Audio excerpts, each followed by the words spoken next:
and welcome back, subscribers, to another video. Today, in line with accessories, I'm going to talk about collectibles, more specifically why I collect small items like pins, buttons, and stickers, rather than t-shirts or mugs. So let's go.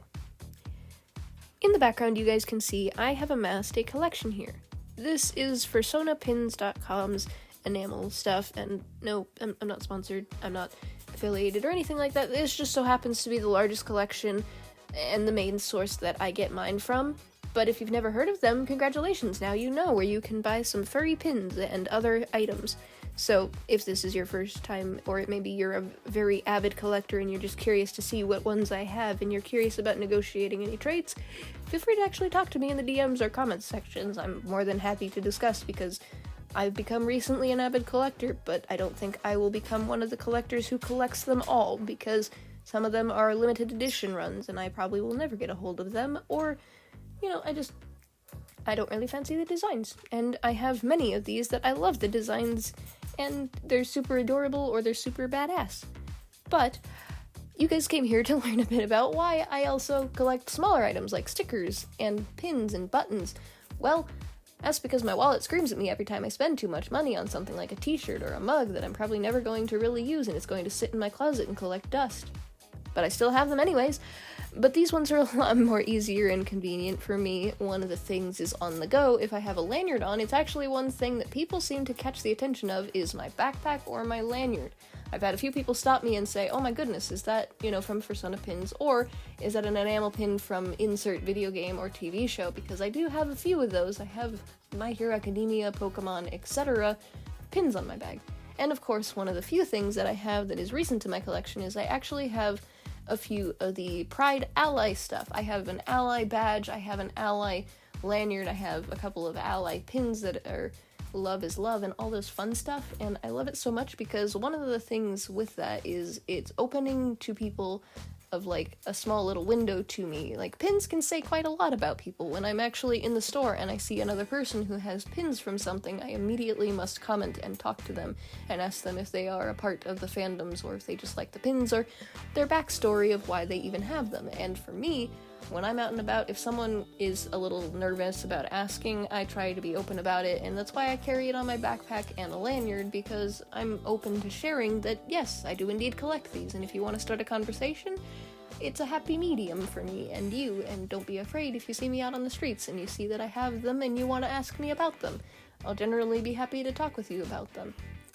With that also being said, I can't carry around my mugs, and sometimes my t-shirts get covered by jackets or other things, so it's harder to see when I'm wearing them. Same thing with posters. I can't really carry a giant 12 by 20 poster everywhere with me, so it's harder to do that unless you constantly got to see my bedroom.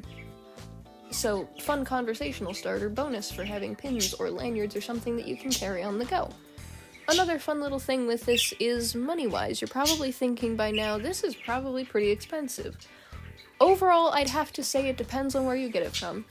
And one small little serious topic here is make sure you double check where you're getting some of your stuff for, and make sure it is from a reputable source of things and not someone taking it and slapping it onto a store and trying to make money off of it. I say this for the safety and caution of Redbubble. I have a Redbubble and I sell merchandise of my characters on it because I want to. However, there are some things where you might say, oh, I really want a sticker of this YouTuber, but I can't find it. So you go onto Redbubble and you're like, oh wow, they have a store, but only to find out that from the actual creator, they're like, I've never set up a store, and I didn't give these people permission to sell my logo with my character or characters on it. So do be careful of that. But in a fun, light note, there are also some people who are avid collectors like myself who might get duplicate pins from the original store who are selling them because you want to complete your collection. So there's various different things. I would just say safely do your research before you go out and buy certain things, but it is an easy way to get a collection for an affordable price. Most of the pins that I have gotten were on sale, and they come in mystery packs. So it usually ranges, what I would say, is about $4 to $6 per pin, where regularly sometimes the pins could be $10 to $15 per pin, and of course that is a reasonable price for these by comparison of some more very highly rare collectibles pins that I have found at my local Walmart. I almost caved in and bought a My Hero Academia pin, but it was like almost $15 to $25, and it was a little bit on the sketchy side, so I didn't really want to buy it, but I'm thinking about it.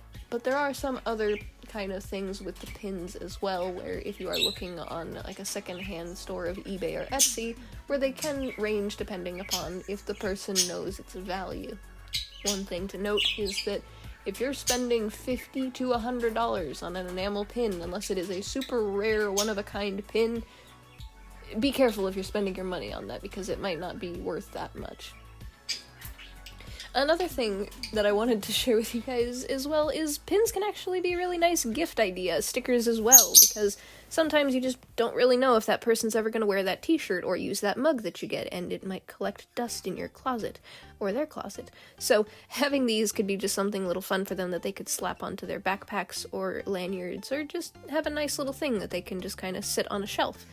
And you never know, you might start them on a craze of collection as well, because you've introduced them to something. I was one of those people who got introduced to it just by going to a convention and seeing someone who had a backpack that had a clear casing to it, and I could see all of the pins, and I just said, I want that. I need that. I'm going to start my own collection. Since it was small and affordable for me at the time, I went with it. So, wrapping it all back full circle, here is my collection on these thin corkboards. Storage for these guys can be a pain in the butt depending upon it, but you can do like I do, and you can either use corkboards or just stick them in a little bead case, because they're pretty small. They're honestly not as big as like other collector's items, and I've amassed probably about maybe 30 to 40 pins. I actually, as of making this video, did this back with Black Friday, so this is actually a video from last year. I just haven't had the time to upload it until now. And I gotta say, I love looking at these guys. And if I ever do get the chance to get a backpack that has a clear backing to it, I will be displaying them and on the go. And caution to the wind, if you guys are wearing backpacks and lanyards and you have lots of pins on them, be careful of the ones that have rubber backings to them, because those, I have sadly lost a few of my pins because the backings pop right off rather than the ones that have a clasp to them. But overall, I have fun and I love them, and it's an affordable, small collection. If you guys have any questions for me, let me know down in the comment section down below. If you guys like this video, don't forget to put your paws to that subscribe button and turn on notifications for weekly content. Stay possum, subscribblers. Bye-bye!